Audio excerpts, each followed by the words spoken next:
Baik, sebelumnya Assalamualaikum warahmatullahi wabarakatuh. Perkenalkan kami dari kelompok 10 yang beranggotakan saya sendiri, Anastori dan Gilang Muhammad.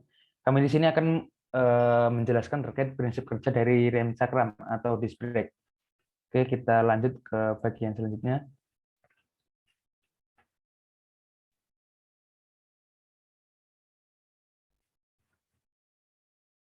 Oke, nah di sini terdapat definisi dari rem cakram itu sendiri.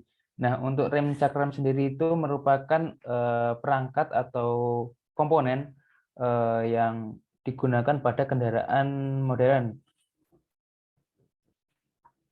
Nah, untuk cara kerjanya sendiri yaitu rem ini bekerja dengan menjepit cakram yang biasanya dipasangkan pada roda kendaraan.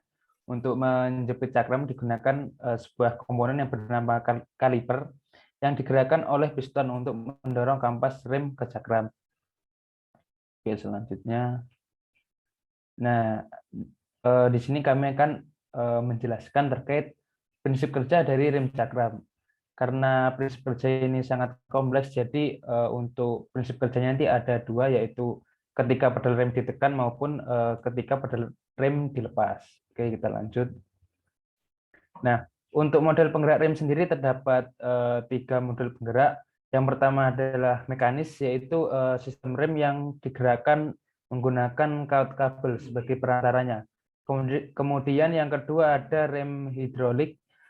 Seperti yang sudah kita ketahui bahwa rem hidrolik ini menggunakan fluida, bisa berupa cairan. Kemudian yang ketiga ada pneumatik. Nah, untuk pneumatik sendiri itu bekerja dengan menggunakan rem angin. Ini biasanya diaplikasikan ke kendaraan-kendaraan yang besar seperti truk dan lain-lain. Nah, untuk selanjutnya itu akan dijelaskan oleh rekan saya yaitu Gilang Muhammad. Untuk waktu dan tempat dipersilahkan. Baik, selanjutnya adalah prinsip kerja dari rem cakram. Prinsip kerja yang mendasari cakram adalah hukum Pascal yang mana berkaitan dengan penggunaan cairan hidrolik pada sistem pengereman.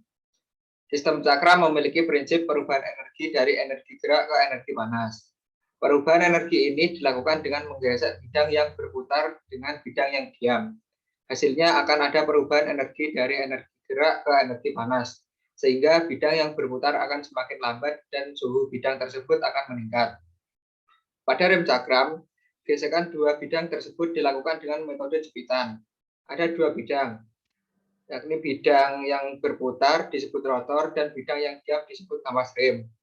Saat rem bekerja, dua buah kampas rem akan menjepit rotor yang berputar sehingga terjadilah pengereman. Nah, ini adalah pada saat pedal rem ditekan dan akan terjadi pengereman. Nah, mekanismenya seperti ini.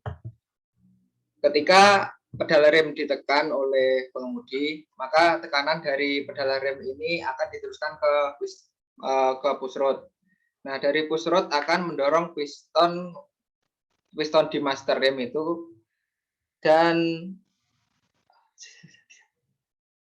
master, kemudian dari tekanan piston itu akan menekan kampas rem, dan kampas rem tersebut akan menekan bagian rotor yang berputar tadi, sehingga timbullah gesekan dan akan membuat rotor yang berputar tadi semakin lama semakin panas, dan terjadilah hambatan pada gerakan rotor dan semakin lama semakin melambat.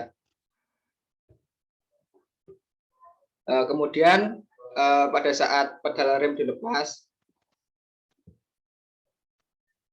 ketika pedal rem dilepas, maka tidak akan ada tekanan hidrolik yang menekan pada kampas rem.